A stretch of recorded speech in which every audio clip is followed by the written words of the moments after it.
So mouthwash is supposed to keep your breath fresh and your teeth clean, right? But what if I told you it could actually be wrecking your gut health, raising your blood pressure, and even weakening your immune system? It's time we talk about the truth behind what's in that bottle.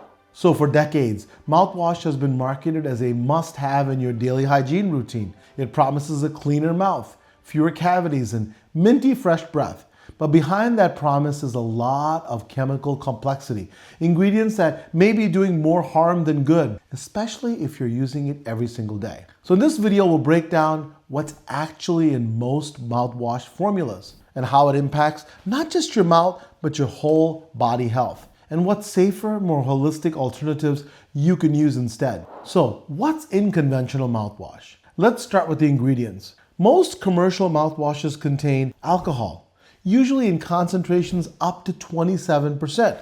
It can kill bacteria, yes, but it kills indiscriminately, wiping out both the bad and the good microbes. Also, mouthwash can contain chlorohexidine. That's an antiseptic that's effective short-term, but long-term, it's been linked to increased tartar and tooth staining. Also, mouthwash can contain cetylpyridinium chloride or CPC. This is used to kill bacteria but often causes a burning sensation and can throw off your oral pH. Mouthwashes can also contain artificial dyes and sweeteners like saccharin and synthetic coloring agents that don't belong anywhere near your mucosal tissues.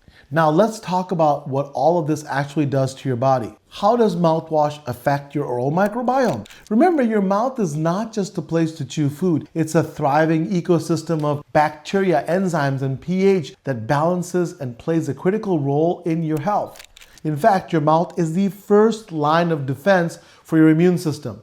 And when you use antibacterial mouthwash, you're not just killing harmful bacteria that causes bad breath, you're also destroying beneficial bacteria. And this bacteria that's beneficial can help digest food, regulate oral and systemic inflammation, support nitric oxide production. Now we'll talk about this in a minute. Also helps prevent overgrowth of dangerous strains like Candida. So disrupting this balance daily can create a microbial imbalance, not just in your mouth, but all the way down your digestive system. So let's talk about the gut connection. Your mouth and gut are connected, literally and biologically. When you wipe out oral microbes with mouthwash, you're sending imbalanced bacteria down your digestive tract, where they can alter your gut microbiome. And as we've discussed in other videos, remember your gut controls immunity, mood and brain function, inflammation levels, hormonal balance. So yes, what you swish in your mouth can end up impacting your whole body. Now, what about mouthwash and blood pressure? Here's where things really get interesting and a little alarming, in fact. So multiple studies have found that using antiseptic mouthwash like chlorohexidine can reduce the body's ability to produce nitric oxide.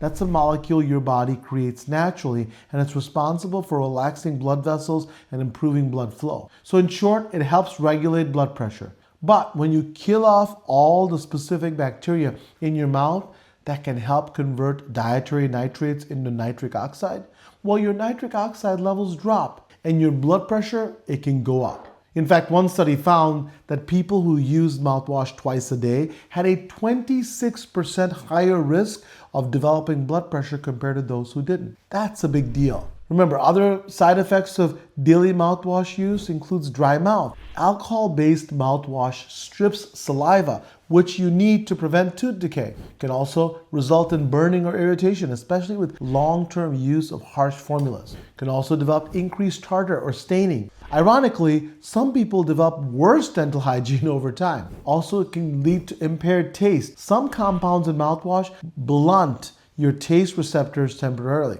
Now let's talk about when mouthwash is useful and when it's not. Now to be clear, not all mouthwash is bad and not all use is harmful. That's important to say. There are times when short-term use is beneficial.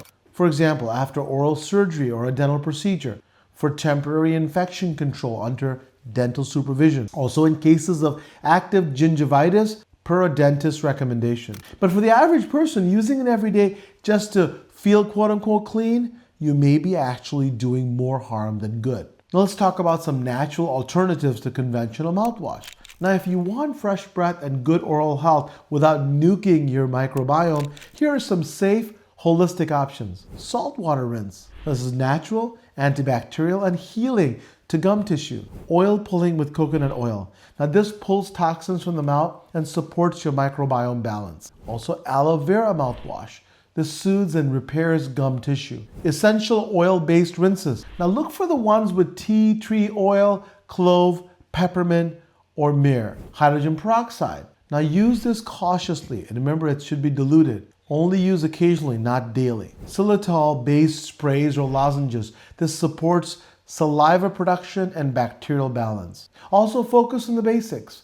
Brushing with a mineral-rich natural toothpaste, flossing daily, tongue scraping, and staying hydrated. Remember, oral care isn't just about a bright smile.